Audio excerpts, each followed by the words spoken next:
We're a week away from the NHL draft. Holy crap, we made it. Happy Friday. I'm Jay Zawaski with Greg Boysen and Mario Tirabassi. Law is here. Yo. Spinning the dials, hitting the buttons, doing all that fun stuff.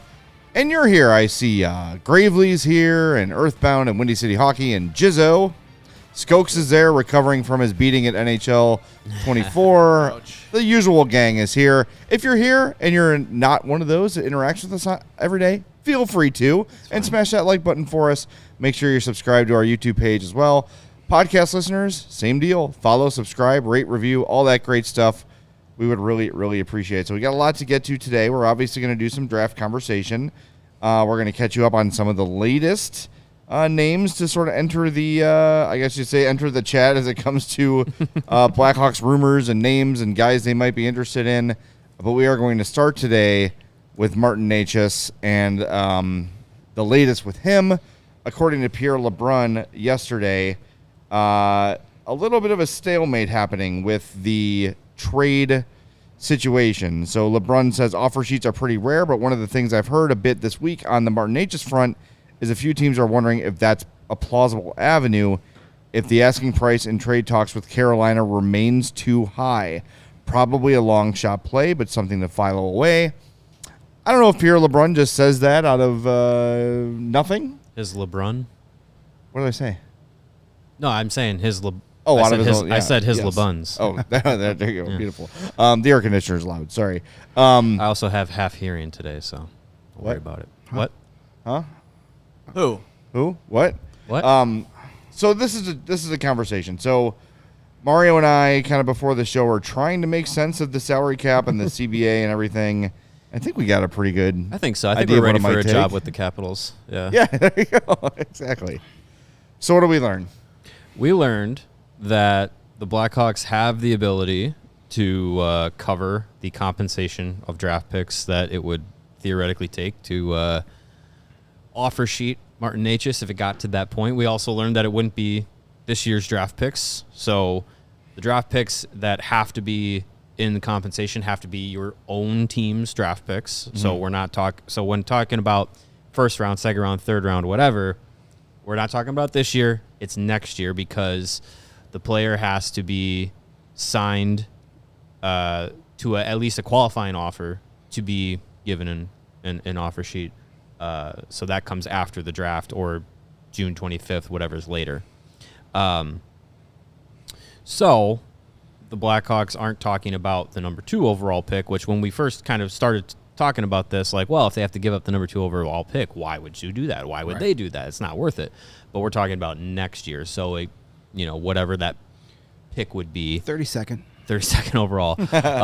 That would be the one that first rounder that you'd be talking about. So I think qualifying offers or offer sheets are rare, except when it comes to the Carolina Hurricanes. Then they're frequent, apparently. Yeah. Seems that way. But yeah, I think the idea of getting to that point, I think it truly is rare that you get to that point. I think if the Blackhawks wanted to try and fast track it, like you had the idea of like just offer them the same thing, a second overall pick, a third round, or a second round pick, a third round pick, and 18, right, and maybe an extra fifth round or mid-level prospect or something. If you wanted to try and do it that way, if that makes sense, to try and get ahead of things, you can try and do that ahead of the draft, or you can just try and see what their asking price actually is, and if it gets ridiculously high, then maybe the Blackhawks just say, you know what, fold him. We're out of this. We're out of this market for Necas. Or you just you see what they do with him. If they give him just the qualifying offer, you might try and sneak in and just be like, oh, the compensation's only a second round pick. That's fine, but I'm sure other teams are going to offer more than that.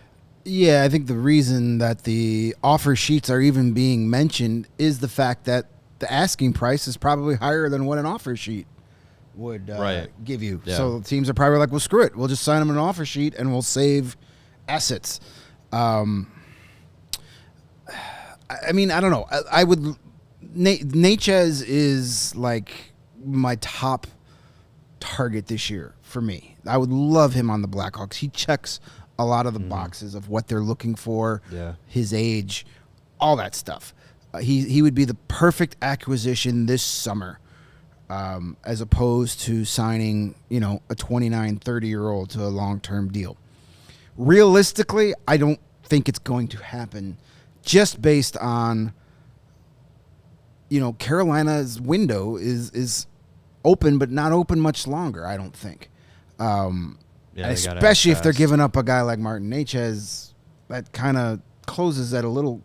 Sure. So they want somebody that's going to give them pry that window open and help them win now. And the Hawks don't have that guy on their roster that they're willing to trade. Well, but Carolina's also probably losing Jake Gensel, probably Brady Shea and or Brett Pesce. Like Teuvo Teravainen. Teuvo. Like if they're keeping that window open, realistically, they either got to bring some of those guys back that are going to hit the open market, or they're going to need a lot of help now to keep that going. I mean, if you move Necas, you don't have to re-sign him for what he's worth. Then maybe you are able to keep Gensel. Maybe, and they look at it that way, right? Or whoever else of that crew we just discussed that you might want to trade Necas essentially for Gensel, and or whoever you're getting back in the Necas deal. Right. But so I think that would maybe not definitely exclude the Hawks because they don't have immediate help to give, because it would allow them to sign immediate help. So, or you can always make a 3-team deal. I mean, these things exist. They happen all the time. I don't know. I just don't feel like a first, second, and third is not a ton. If that ended up being the trade cost for Necas, I wouldn't really blink at that. That feels about right. It almost feels like, if we're obviously not talking about number 2, right? It would be next year's picks. But I'm just saying, like, without talking about the offer sheet, if you said the Hawks traded the 18th pick, there's one of their seconds and one of their thirds this year for Necas, I'd be like, great. I'd be very happy with that, right? So that almost feels like not enough. So the idea of an offer sheet does feel a little bit tempting because, and someone pointed out in the chat, I'm sorry I missed who it was, but like, it's not going to be probably 1, 2, or 3 next year. It's probably going to be somewhere between 8 and 12. Maybe. You'd hope. So are you willing to deal a draft pick that high with a second and a third for Martin Necas? I don't know. I think so. You would have somebody that's worth that spot right away. Mm-hmm. Right. For the next 6, 7 years, as opposed to picking someone. When you pick in the 8 to 12 window, you're talking about a guy that is 2, 3 years away. Yeah, still. Yeah. So, the fact that you've had number 1 and number 2 overall in back-to-back seasons makes giving up the 10th or 11th pick the following year a little easier. Yeah. Plus, you still have Toronto's first round pick next year, too. You also have Dallas' second round pick. So you have extra picks. So if you give up, say, 11 and Toronto is in that 18, 19 range, you're not losing a whole lot. Mm-hmm. You're probably going to look to trade one of those 2 picks anyway. If you're really trying to start to improve your team, so why not do it now and get Necas if that's what it is? But I just don't know, maybe the Canes want someone to sign him to an offer sheet so they can match it, and then they have that contract there so they know they can fetch more on the market once he's signed. Maybe. They use that to their advantage. So like to say, hey, now you're guaranteed to get Martin Necas for 6 years at this price. What's he worth to you now? And then he suckered somebody into making that negotiation go away. It's all smoke and mirrors and gamesmanship. Well, here's the thing. Like, we all know Kyle Davidson is a very smart guy. He's got a very smart staff. No offense, Kyle. You're not going to outsmart new Carolina GM Eric Tulsky. Did you see his press release credentials? Yes. Listen to this. This is from the Hurricanes press release on new GM Eric Tulsky. The Philadelphia native holds a BA in chemistry and physics from Harvard University and a PhD in chemistry from the University of California, Berkeley. He also conducted a 2-year postdoctoral study at the Naval Research Laboratory in Washington, D.C.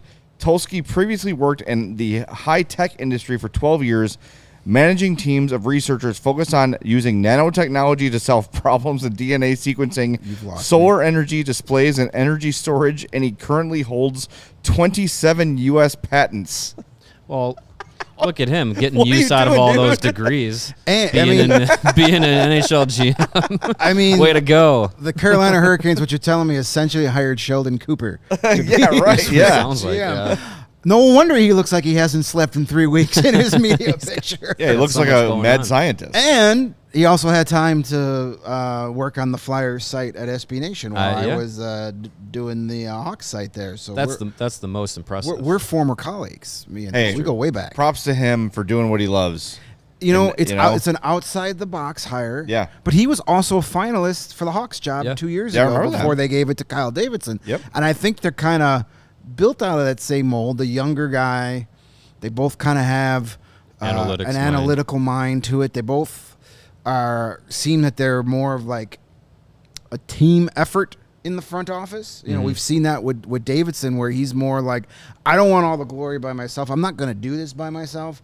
I need Brian Campbell. I need Norm MacGyver. I need my scouting staff and all that stuff. And it's a team effort as opposed to, some other GMs we've seen in the past around here that want it to be all about them. And I'm not just talking about the last one either. Yeah, that's true. I mean, Kyle Davidson only has one graduated from the sports administration program at Laurentian University. I mean, that's like getting a degree from Duke when you play basketball. No disrespect. We're just joking around.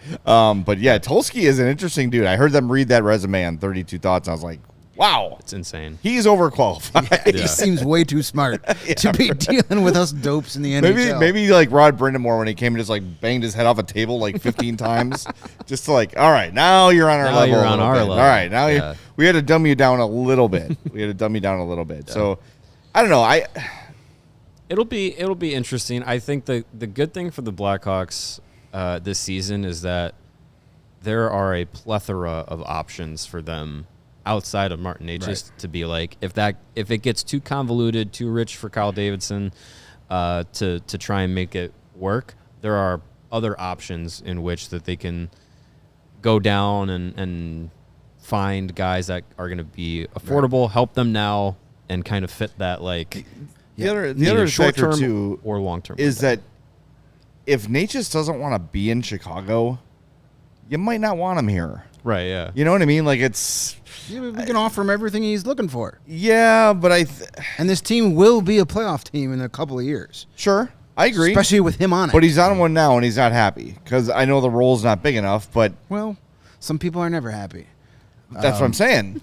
Is that's the kind of research you have to do? Is he going to be satisfied to come like this? Nick Foligno said, accept your role and execute. He's going to love it at first. Yeah, but maybe he's not going to love it so much when they're in 5th place. The offseason and the rebuild doesn't hinge on getting Martin Necas. Martin Necas would be a nice long-term fit that goes with the plan of the rebuild. If you don't get him, as you said, Mario, there are plenty of short-term guys that make your team better right now, but don't necessarily fit the long-term rebuild plans. And we'll talk about them next. Yeah, that's called foreshadowing. It's called a tease. Hey, speaking of teases, you don't want to smell bad when you're trying to make the most of your everyday life and your evening life as well. So Mando whole body deodorant will have you smelling great all summer, all day long. Mando's array of odor controlling solutions ensures you'll be fresh from head to toe. The solid stick and invisible cream tube control odor for 72 hours, but you can start odor control in the shower with the 4-in-1 cleansing bar and the acidified body wash, which helps stop odor before it even starts. And the best part about those is that they'll fit in your carry-on. All the liquids in the starter pack from Mando are under 3.4 ounces. And with the deodorant wipes, you can freshen up on the go. That Mando starter pack that we got, that is going to come in clutch when we're going to Vegas, because it's going to be It hot. has already. Yep. Hot. Going to have to pack 8 days worth of clothes just for a 4-day trip. But hey, Mando is seriously safe to use anywhere on your body. Pits, package, grundle and balls, as it says. Belly buttons, butt cracks, stinky Grundle. crevices, stomach What is a folds, grundle? and feet. Google it. Yeah. Google it and throw it up on the screen, Law. Yeah, you can do Don't that. do the image page. Hard pass. Wasn't that the wasn't that the name of the monster from Beowulf? Could have been. I missed that. I film. missed that book. I read the Cliff's Notes. But Mando was created by a doctor who saw firsthand how normal body odor was being misdiagnosed and mistreated, That's what I thought it was. and wanted to make sure that all of your body odor needs were taken care of with Mando. The starter pack is perfect for new customers. Comes with a solid stick deodorant, cream tube deodorant, 2 free products of your choice, like the mini body wash and those deodorant wipes, and free shipping. And we here at CHGO have a discount code to help you get hooked on your favorite smelling whole body deodorant on the market. New customers get $5 off the starter pack with our exclusive code CHGO, and that equates to over 40% off your starter pack. Use the code CHGO when you go to shopmando, shopmando.com. The link is also in the description. This is the way. And that doctor who came up is like, wow, everyone's balls stink. Yeah. What a terrible job he had before he It's quite the discovered research. Mando. Oof. Maybe Eric Tulsky was involved in that. Maybe it's one of his It patents. could be. Oh, man. We got to ask him someday. Maybe we see him at the draft. He patented Grundle paste. Well, since you lost your appetite, let me get it back for you. If you didn't notice, it is... Nope, shirtless dark He guy. was is not he out. was a few minutes ago. Popped in and out. It is grilling season. Go get your pork and listen. In the summer, you're more active. You're moving around. Maybe you're out jogging every now and again. Not me, but some people are. And people like them who are active need more protein than the average American. In fact, the Academy of Nutrition and Dietetics, Dietitians of Canada, and the American College of Sports Medicine, that's where Kyle Davidson went, recommended 1.2 to 2 grams of protein per kilogram of body weight per day for athletes depending on training. So for a 150-pound person, a.k.a. third grade J, that's about 81 to 136 grams of protein per day. One 3-ounce serving of pork provides 23 grams of high-quality protein that can help active individuals build and preserve muscle. The International Society of Sports Nutrition, where Kyle Davidson was kicked out of, recommends that people who are involved in a general fitness program or who are interested in optimizing their health eat low-fat, high-quality sources of protein. That includes lean cuts of pork. And we had grilling with Dad here this week. Yeah. And he made those sweet and spicy Cajun pork bites. Oh, my God. Absolutely unreal. Elevate your protein game with lean pork, a powerhouse of natural goodness. Savor the flavor, savor the gains, and celebrate any occasion by enjoying the best pork produced by Illinois pig farmers. From your sausage to your bacon for breakfast to pulled pork or juicy chops hot off the grill, it's an entire season, nay, an entire lifetime dedicated to pork and the people behind the product, paid for by the Illinois pork producers, generations of commitment. And we got a $5 super chat from Thomas Salata. Says, hey, all, what are your thoughts on picking up Alex Goligoski in free agency? Looks like he's not going back to the Kings or Wild. To be honest, the first time I thought about it was right now because I'm not interested. That guy is old and bad. Other than that, though. Besides that, I mean, no. I mean, when you're looking veteran guy to come in and help some of the younger, that's not the guy I'm thinking. 38. Yeah, I'm not interested. No, That's a 2 years ago move, maybe. Yeah, you know? yeah. I'm not. That doesn't do much for me. I'd rather just keep Nikita Zaitsev than get Alex Goligoski. He's already going back to Russia. Not yet. Plane hasn't taken off. Yeah. Me Thanks like- for the super chat. Yes, but thank you. No. Thank you for that thought I never thought of before. No, I wouldn't do it. No, there's better options. He's there. a left side guy. I don't think what he would bring to the table helps push anything forward. If anything, it just kind of pushes down any prospect from getting potential NHL time. It's like it would be to the degree of like maybe not as bad, but it'd be in the same realm as like throwing Jared Tenorti out there so many times last year. He's not the same type of player. Yeah, I mean he's probably better than that. But does the same thing where you're like, it'll be frustrating. Why am I watching this guy? It will be frustrating, and you're going to be like, why are we playing this guy instead of anybody? Like I think the guys we want them to bring in are the guys we want them to bring in are guys that are going to be here for a while and are going to just make the team better. I think that the days of the spot filler are over. Hopefully, so. And you could say, like, well, wouldn't Nick Foligno count as a spot filler? No, because he's still a really effective player. Not who he was in his prime, but Nick Foligno makes 32 teams in this league better if he's on their team. I think his biggest impact is culture. Yeah, he still can be effective given the a different role. Like, we don't need him to be the top line left winger, but third line guy, like that's fine. But the big thing for him is culture setter, and I think that's why he's sticking around, and he's a respected voice within that locker room, and I think that's his biggest impact. All right, well, another name to throw into the mix or two. Sauter's not again. Who had the story about Arvidsson? I lost it. I lost the name in my head. That was Travis Yost. Travis Yost again. Yeah. Tweeting out nothing between winger Victor Arvidsson and LA. He'll see free agency on July 1st. That's an interesting name. That is a dude who is an undeniable goal scorer who is also hurt a lot. I've really liked Victor Arvidsson for like the last almost decade. He's a smaller guy, but he's got that scoring touch. He's got an edge to his game.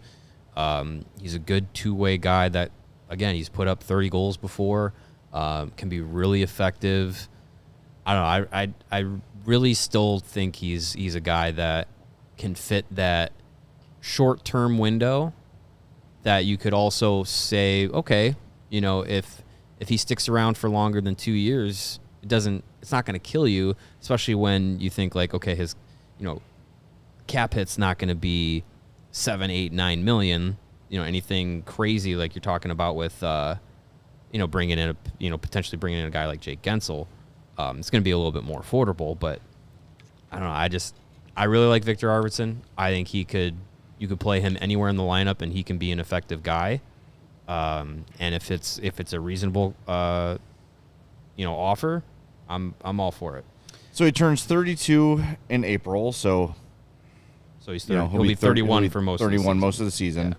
Yeah. Last year played in only 18 games, had 15 points, 77 the year before, 66 the year before, 50 the year before that. That's games, not points. Right. Did I say points? Well, no, I'm just clarifying. Yeah. 70. So in 2022-23, 59 points in 77, 49 and 66 year before, 25 and 50 year before that.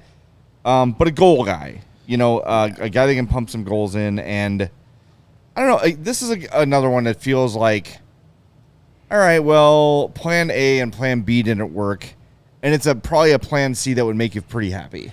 Nah, maybe you, not me. I'm not interested. I like him as a player, but you just read off. Like, he played 80 games in 2016-17, 78 in 2017-18, but then missing a ton of time, and on a roster that already has undependable Taylor Hall and undependable Andreas Athanasiou, you can't have another undependable small forward.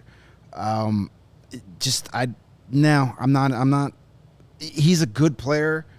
If he had any kind of durability, I'd be all over it. But just when you already have so many guys that you can't pencil in for more than 50 games, you can't add another guy that, because then you're right back where you were last season.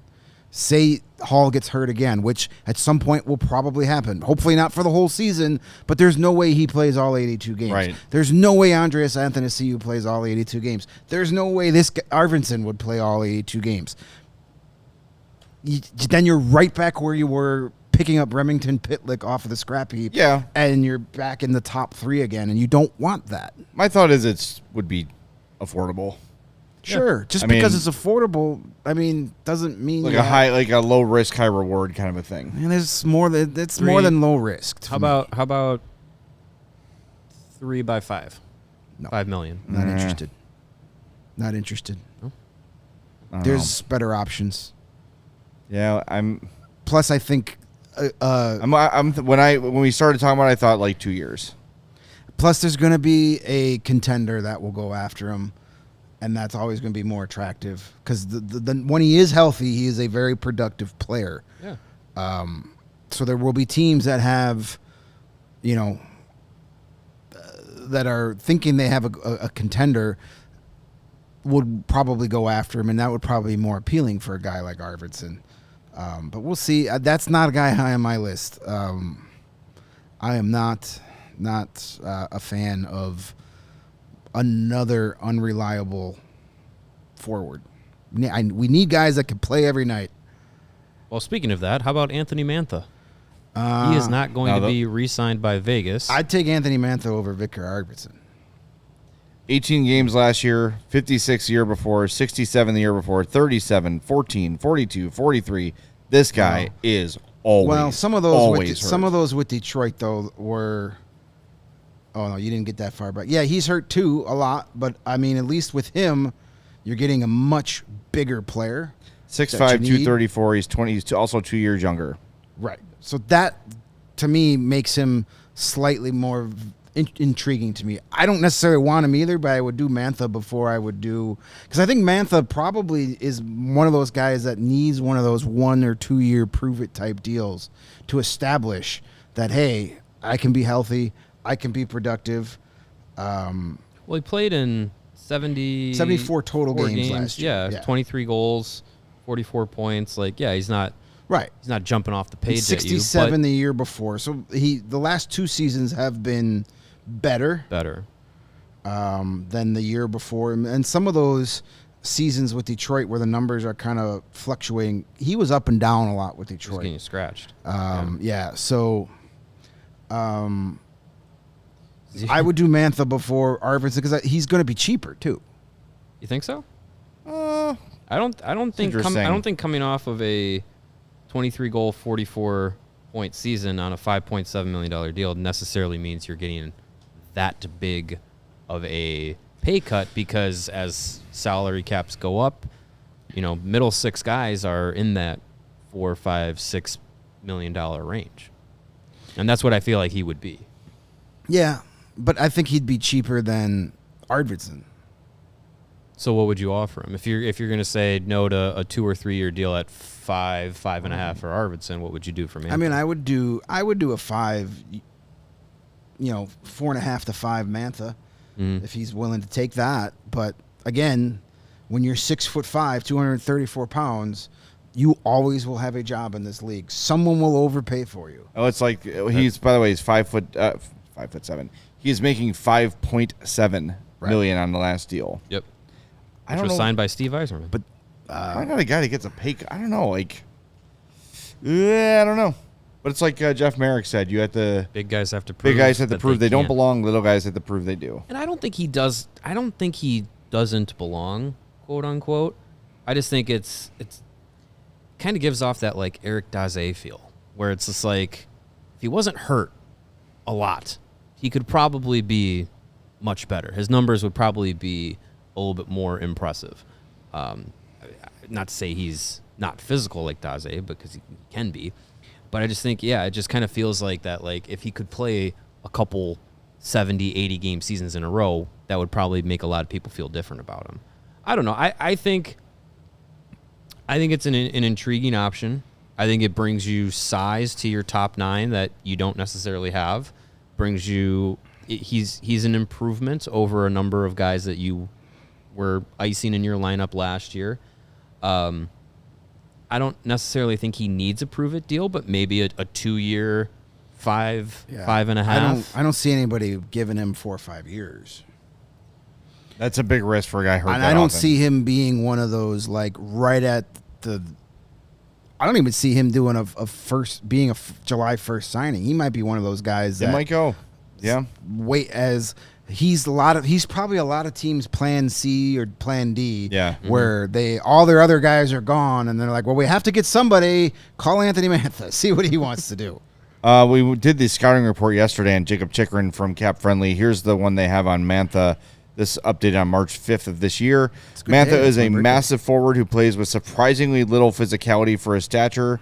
Through 56 games with the Caps, he had only been credited with 31 hits and 21 shot blocks. He averaged .409 on ice with the Caps. All of his ice time came at even strength and power play. He produced 20 goals and 14 assists, with 17 of his goals coming at even strength.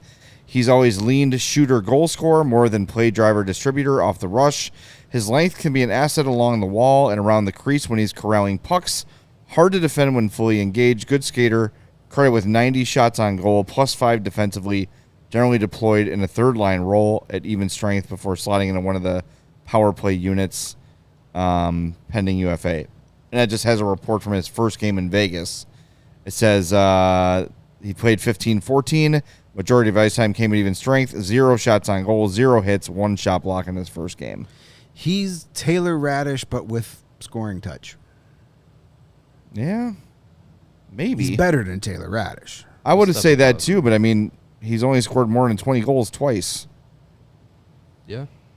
In 494 games. I mean, Taylor Radish had a 20-goal season 2 years ago and had a nice, when he came onto the Hawks full-time that first year, he was actually pretty effective as well. So 21 games in his first stint with the Hawks, 2021-22 after the trade from Tampa, 6 goals, 4 assists in 21 games, then 20 goals, 17 assists, and 78 the next year. Now last year, bad, 5 goals, 9 assists, but I don't know. Maybe Taylor Radish is Anthony Mantha.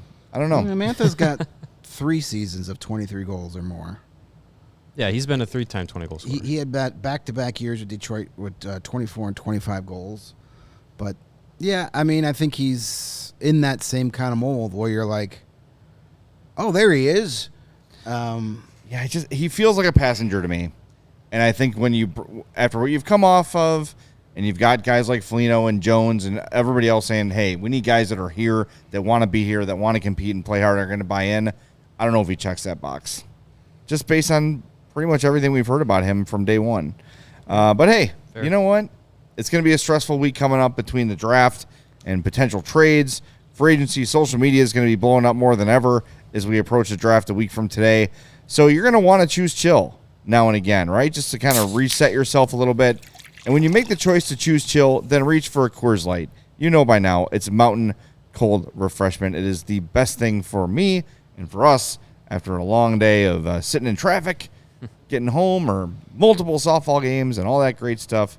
Nothing like cracking open a nice cold Coors Light at the end of the day to chill out a little bit. When those mountains turn blue, your Coors Light is as cold as the Rockies. Coors Light is cold lagered, cold filtered, and cold packaged for a smoother finish. When you embrace a chill mindset, it's a good time to choose chill and crack open a Coors Light. Coors Light is mountain cold refreshment, crisp and refreshing as the Colorado Rockies. Make the most out of the times you choose to chill. Choose Coors Light. Get Coors Light delivered straight to your door with Instacart by going to CoorsLight.com/CHGO Hockey. Celebrate responsibly. Coors Brewing Company, Golden, Colorado. And while you're chilling, wear an awesome pair of sunglasses. It's summertime. It's finally here, and Polaroid Shades is the perfect accessory to whatever you're doing this summer. And our friends at Shady Rays have you covered with their awesome premium Polaroid shades that won't break the bank. That's the important part. Shady Rays is an independent sunglasses company offering a world-class product rated 5 stars by over 300,000 people. Their shades have durable frames and crystal clear optics, making them the perfect choice for all your outdoor adventures. Plus, they have hundreds of options to choose from, and you're bound to find the perfect pair to match your style.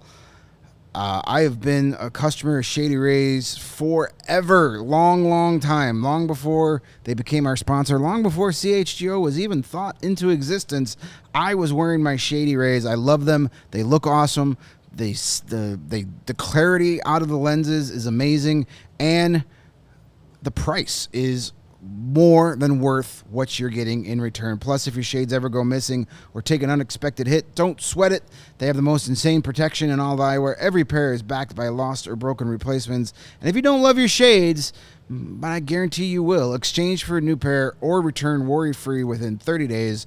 There is absolutely no risk when you shop. Their team always has your back with personal and fast support. And exclusively for our wonderful listeners, Shady Rays is giving out their best deal of the season. Head to shadyrays.com, use the promo code CHGO, and they're going to give you 35% off your Polaroid shades so you can try for yourself. The shades rated 5 stars by over 300,000 people, and you can get it closer to 400,000 people. That's a lot of people. We have breaking news. Yes, we do. What? Jesus. What is it? The Arizona State Land Department has canceled the June 27th land auction that was supposedly going to be the proposed Arizona Coyotes arena site. Can I per Craig Morgan. Clutching my pearls. Oh my God, who saw that coming? Oh my God. Wow. That is brutal, man. This is from our friend at PHNX, Craig Morgan. Here is the release from the Arizona State Land Department regarding the cancellation. Quote, after much consideration, the Arizona State Land Department has determined that it is in the best interest of the trust to cancel the auction and reorder the steps. ASLD recently confirmed that the proposed arena use will require a special use permit, and as a result, we are requesting that the applicant file for and receive a special use permit prior to the auction. This affords the applicant and ASLD certainty that the applicant can build what it intends to build for its anchor tenant. It is not uncommon for ASLD to require applicants to secure zoning and use permits prior to auction. We understand the delay in an auction is a disappointment for our applicant and members of the public, but the change in timing is the prudent decision for the trust. ASLD remains open to working with our applicant to bring the land forward to auction in the future if a special use permit is received. I just Alex feel Morello so wants bad. nothing Oh to my do with God. this. Forget the whole give him 5 years nonsense. It's never going to happen. The guy is a con man, a criminal, a grifter. He tried to buy into the Atlanta Hawks in 2012, and the NBA took one look at his background and said, nope. But the NHL said, we'll take your money. Just like it's not going to happen. And I feel so bad for the people that actually think. I mean, nobody should have thought this guy was actually going to follow through on any of this nonsense to begin with, but it's not a surprise at all.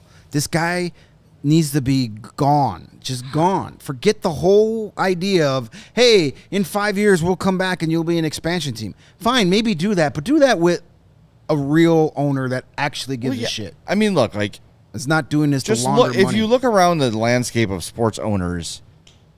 And as the, whatever the acronym was that you read off, ASLD, that group said, this is a very common thing, is for people that are going to make a bid on a piece of land to get the permits first. How do you It is, not know again, that? negligence on the part of the owner and yet another kick to the grundle of Coyotes fans over and over and over again. It sucks. I feel awful for our friends at PHNX. I feel awful for Coyotes fans who, look, we laugh at the expense of the Coyotes all the time.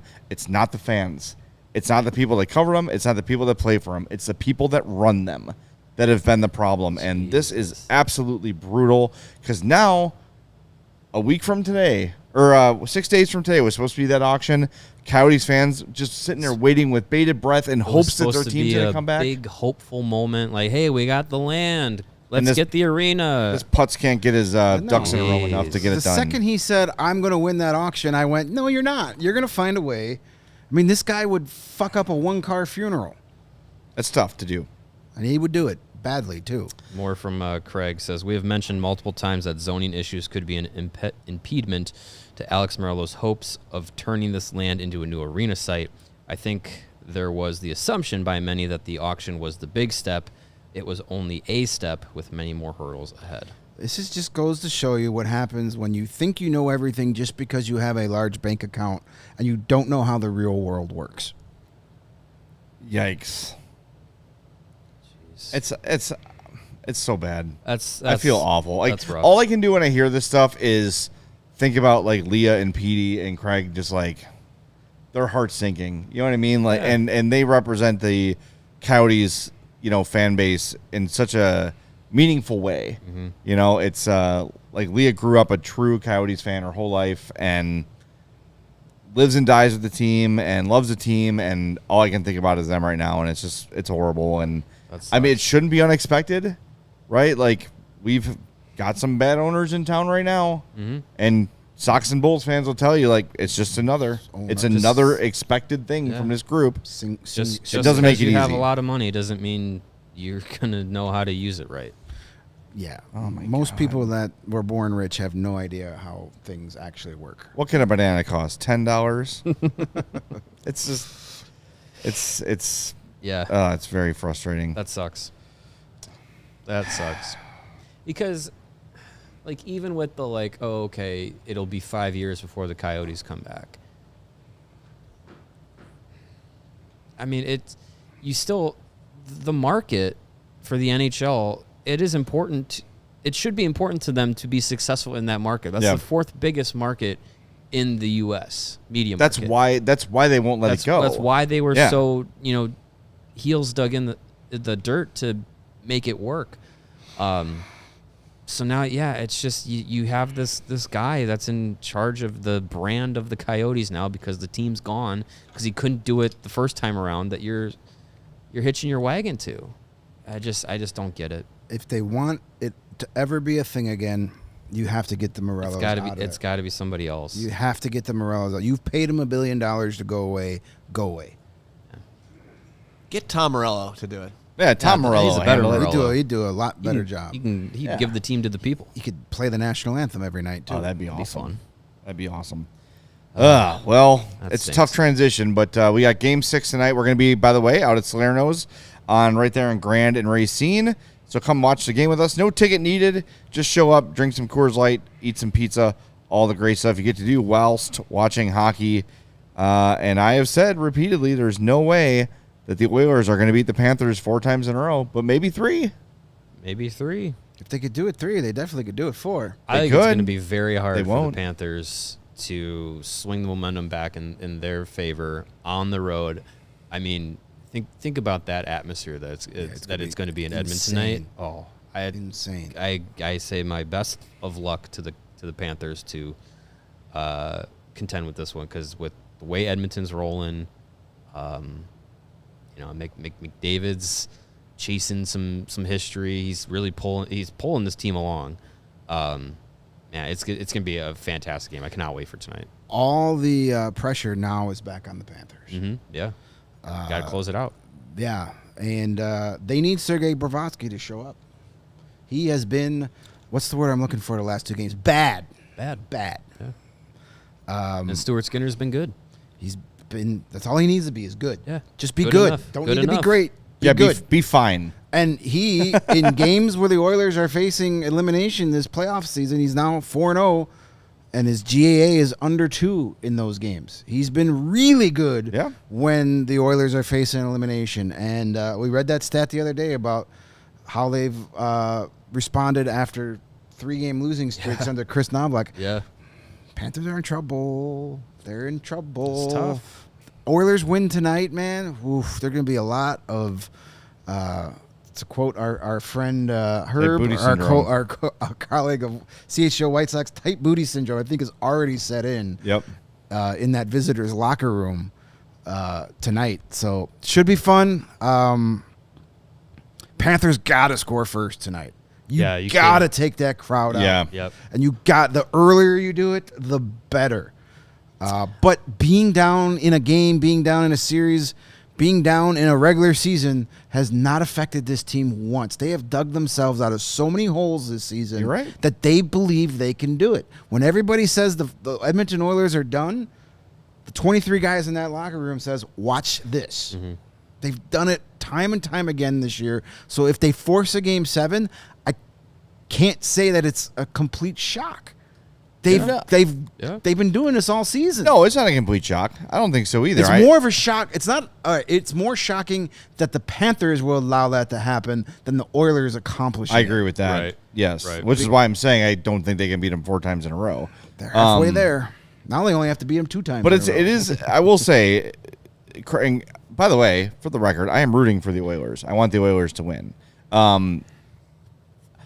They have found a way, unlike anyone I've seen in a while, to like find another level when their backs are against the wall.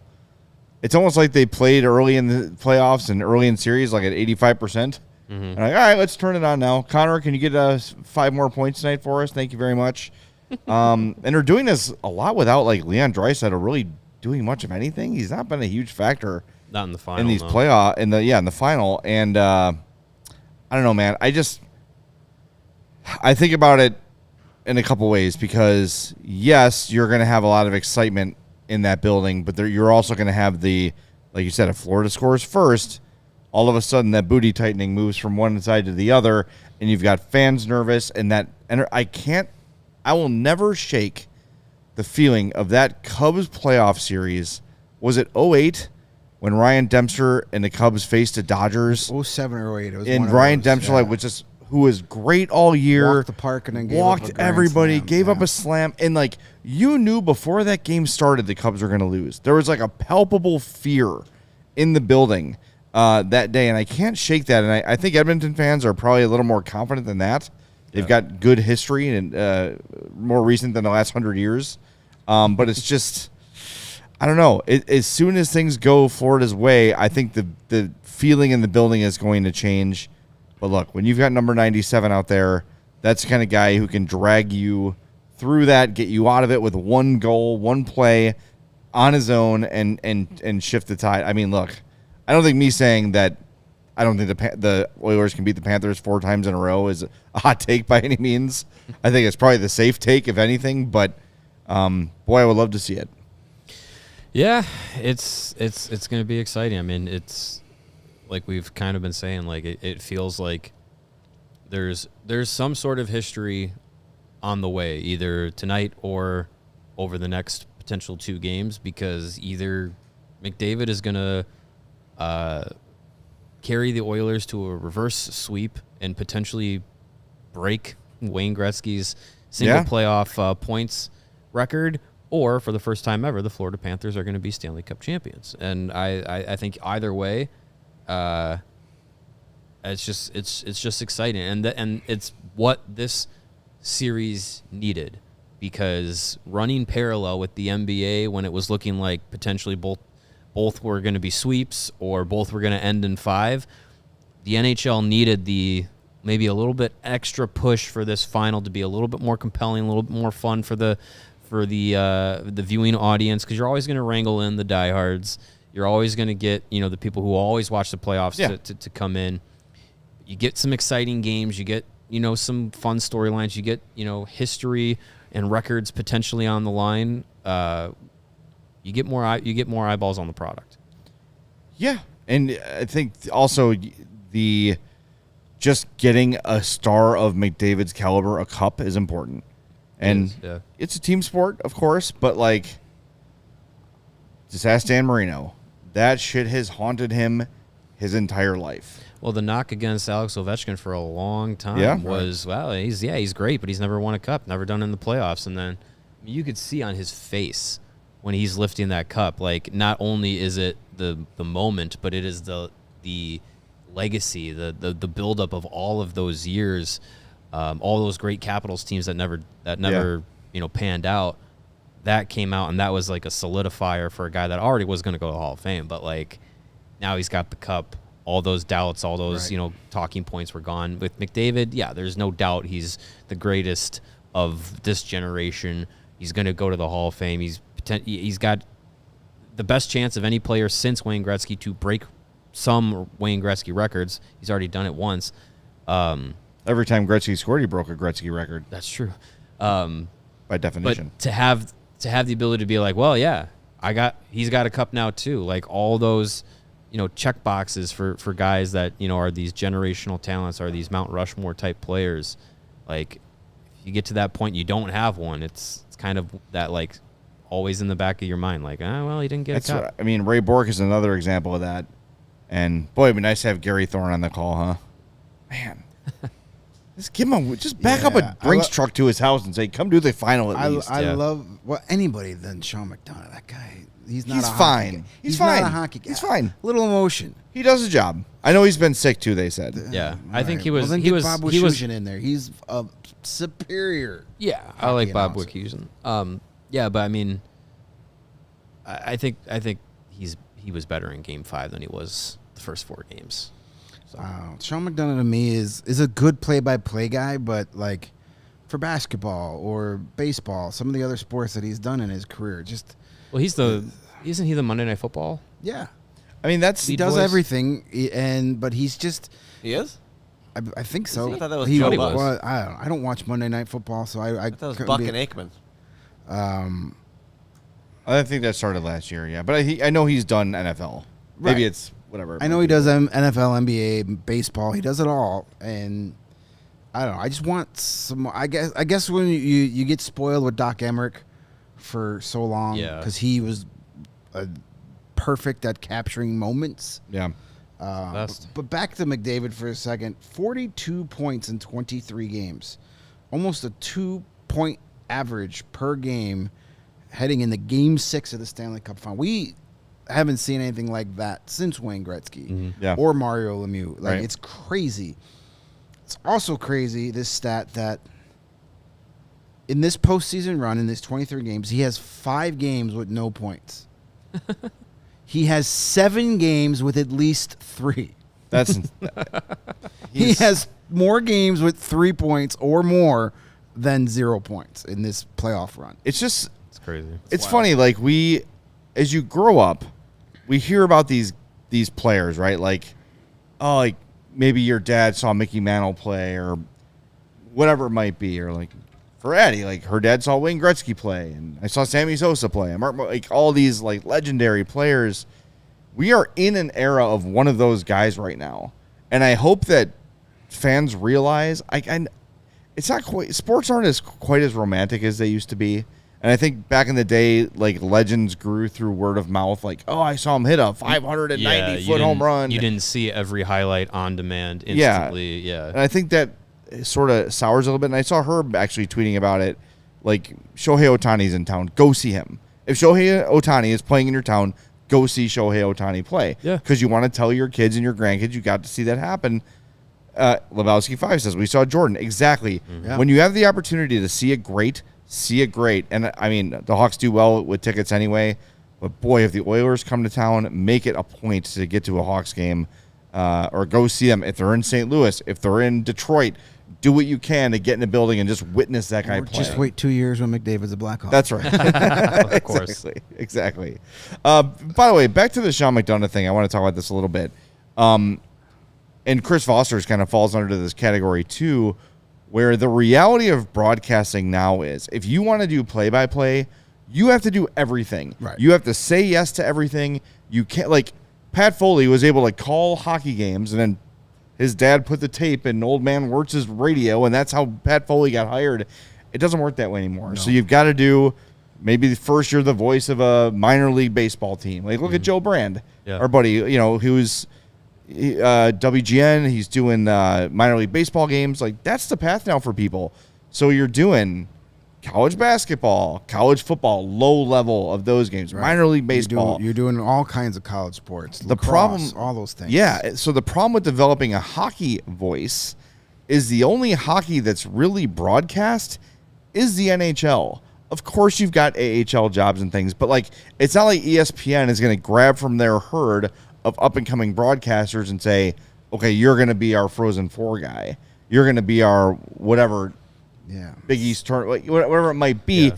They don't have that in hockey. That's how we get Butcher Gross. Yeah, so developing a hockey-only voice is very, very difficult. And I think the Hawks, when they hired Chris Foster, were hoping that would happen.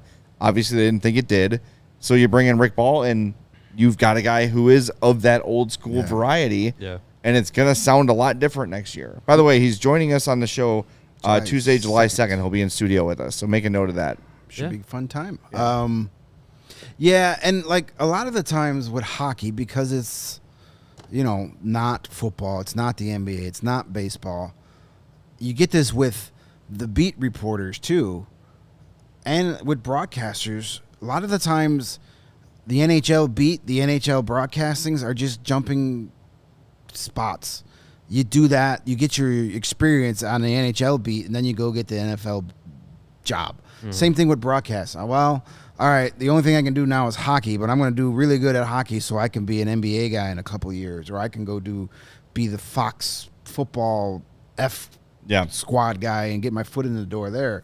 Hockey, at least in the United States, it's rarely a destination job. Yeah. It's not like, you go through, just look at like the current beat we have. Like so many of the other beat reporters that we enjoy and we've consider friends, they didn't start with hockey. They were somewhere else. They got put on hockey. Scott Powers openly admits to not liking hockey until recently. Right. I mean, he was a baseball guy. Laz was a college football guy. But then you look at a guy like Adam Johns who cover the Hawks for a couple years, and the second he got the opportunity to get the Bears beat, boom, he was gone. Casey Johnson. Yeah, lots of people go the reverse way where they start with hockey and then they get something else. Not a lot of Tim Sassones left in this world. Very few. You got us. This is where we want to be. Yes. So hopefully you get that sense from us that we have that I think if all three of us died in these chairs one day, we'd be happy. We'd be happy to work here the rest of our lives. As long as that day is not not soon. Not soon. I want to see at least Connor McDavid's career come to an end before I go tits up. We love what we're doing. We hope you guys sense that from us. And hey, want to support what we're doing here? Become a diehard today. There is so much going on this summer. It's almost impossible to keep track of. I know we got Sox takeovers. Cubs are going to Milwaukee. We've got the Friday 120 clubs going on. Bears season is closer than you think, so you're going to have pregame tailgates for the Bears games. We got the Bulls draft party coming up. We've got this July 22nd Cookout Classic golf scramble. Tickets still available for that at St. Andrews Golf and Country Club. Not that one, the one in West Chicago. We're flying out. It's about just as far. We're flying out to England. Yeah. But come on out, golf with us on July 22nd. That's going to be a fun day, a really busy day for the three of us. Yep. More on that later. Sure is. But Sorry. become a diehard. Here's how you do it. AllCHGO.com is a website. You'll get a free shirt or hat upon sign up. I've got my Meatball Island shirt on. Greg's got his Rays in Chicago 7, and Mario's got the I'm in my Kyle raw from pork Chicago Illinois uniform. pork shirt. I don't know. Yeah, your Kyle from Chicago shirt. Plain there red you go. shirt, black shorts. There you go. Perfect. Just missing the hat. That's in the car. So do that. You get access to all of our great written content, 20% off all merch, 20% off all the events. We've got hats in the storage. You see Nick Foligno rocking CHGO hat.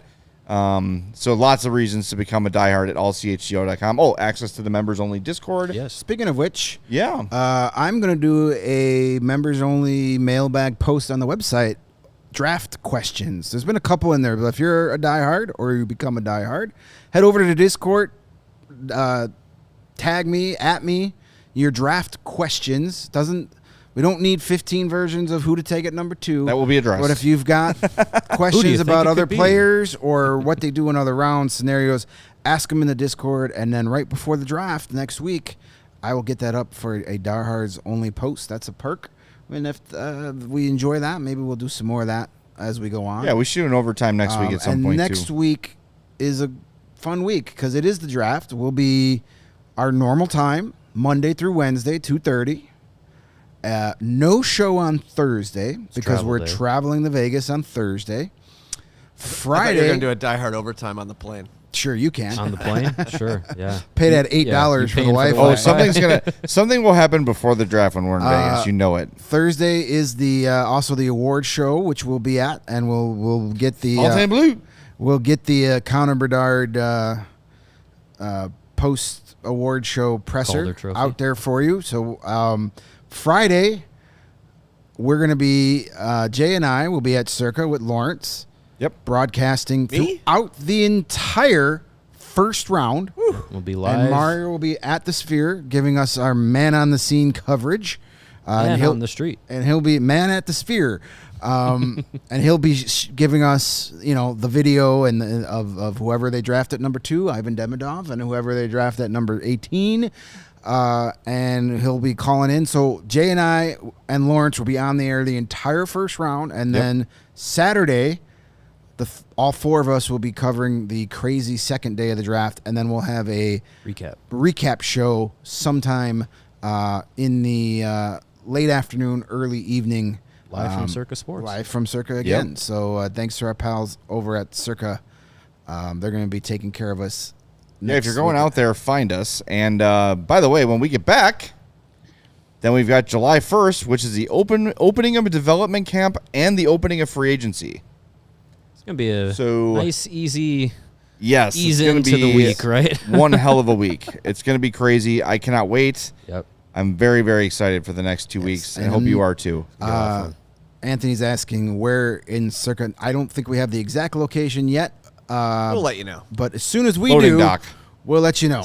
Potentially in the sun. We're coming at you live from the loading dock at Circa Sports. We're Potentially coming from the Saturday. men's room right outside the roulette tables. Well, isn't there still potential for Saturday's recap show to be at Circa Swim? I hope so. That'd be awesome. I hope so, I because ain't it's going to getting be in in that the water. afternoon, Don't and it's We going to don't be wanna lose viewers. balls hot. So, Bring your Mando. Free Willy. No one wants that.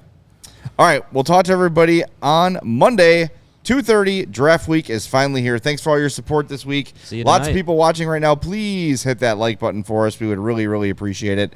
And since I didn't say it to start the show, how about as a weekend gift, you log on to your favorite podcast app, Spotify, Apple Podcasts, whatever, and leave us a 5-star review in there. It's very, very helpful.